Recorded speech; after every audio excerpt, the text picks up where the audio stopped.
You are a 2-year-old in an adult's body. This is what I mean by that. I used to work in early childhood. A lot of my education has been in psychology and education in early childhood education. And I will often tell people that so much of what I know about working with people and working with adults, I learned from working with children.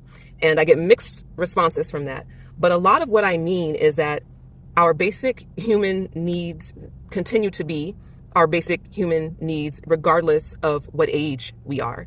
And the strategies that we employ or utilize in order to get our needs met change as we get older.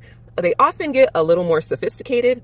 They get a little bit harder to recognize as a strategy to get a need met. Sometimes it's not a good strategy as far as like being able to maintain a good relationship with another person or even with ourselves. We use all the same strategies and more because we acquire them as we age that a toddler uses. And I love thinking about it that way because it helps me to see the humanity in another person and in myself. It also helps me to not demonize things that are pretty normal. Pretty normal meaning, I did a video earlier about boundaries and how we test our own boundaries. But one of the reasons why we're sometimes testing our own boundaries is because that's one of the ways that we learn. It's one of the ways that we know what's possible, what's not possible. It's one of the ways that we clarify what we want and what we don't want. It's one of the ways that we make sense and create order in ourselves and in our world.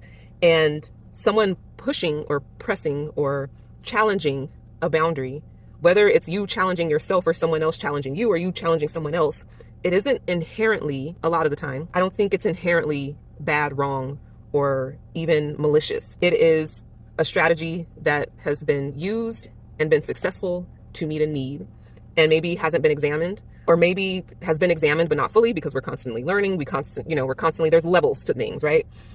But I just wanted to talk about that because I think we talk about boundaries from this like, these are my boundaries, don't cross my boundaries kind of thing right now. And not that that's not important, but I think it's important to think about boundaries a little bit more holistically.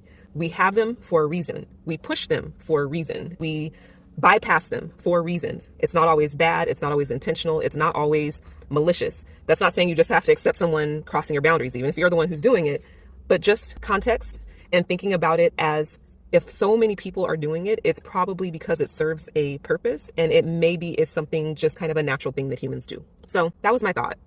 I'd love to hear what you think about that.